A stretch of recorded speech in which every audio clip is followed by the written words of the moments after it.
you're going to need to measure the radius of the wind power blades to make sure they meet the specifications.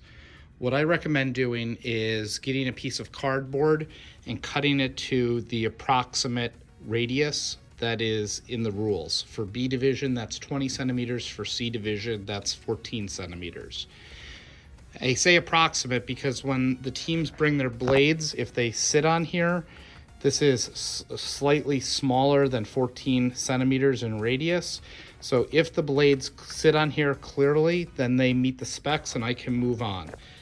If they are close to the edge, then I get this device, which is 3D printed. I place the center of the CD here, and if the blades can spin without hitting the edge, then the blades are within 14 centimeters. This is 14 centimeters from that center point out to the edge. For some cases that are very, very, very precise, I also have the vernier caliper and a tape measure that can be used for measurement. But in most cases, the cardboard in this testing device will allow us to make quick measurements and move on. For the testing environment, I have the box fan sitting on a stool, and I have a clear zone both in front of and behind the fan so that there is no interference because of pressure being created of the fan blowing against the wall. What I would recommend is to use a testing device similar to this. What you are going to do with this is you're going to be able to adjust. We just loosen this fitting and we're able to adjust the height of our testing device. You can see I'm able to move it up and down. We're also able to twist it in terms of the fan left and right and up and down. The teams will have the opportunity to adjust and move that base to wherever they need to for testing. From my testing device, I'm going to connect this into a multimeter or computer. What I've done is I have banana clips connected to alligator clips. This is a banana clip alligator clip connection.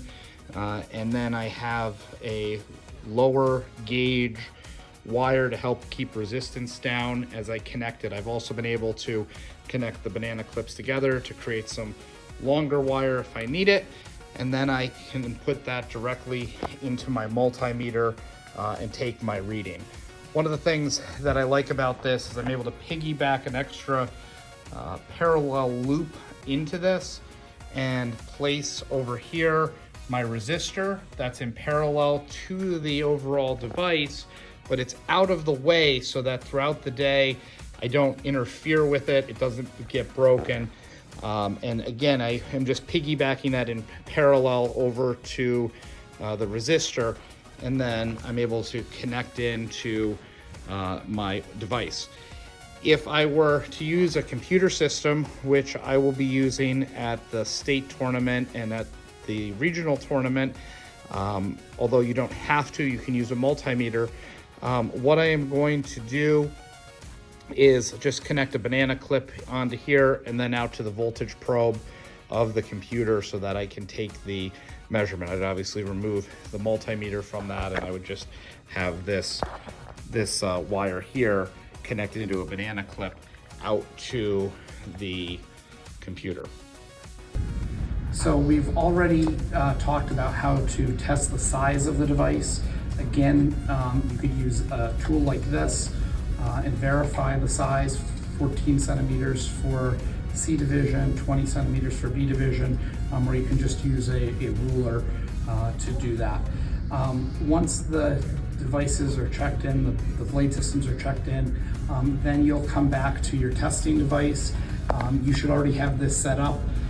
Down here, I have my multimeter. It's set to DC voltage. I have a resistor connected to that. I have a 10 ohm resistor. There is a range that's allowed. If I was doing this for regionals, I would probably have this up on a table or a stool because I don't want to be bending over all day. For quick practice here at the school, we'll just set it on the floor. And then the testing device. You, as the event supervisor, should not touch the testing device or the blades while the students are doing their trials. We want to let them have control of it if we don't want to break their builds. So they'll come over. If you want to video this here, they're going to take their CD, they're going to attach it to the hub.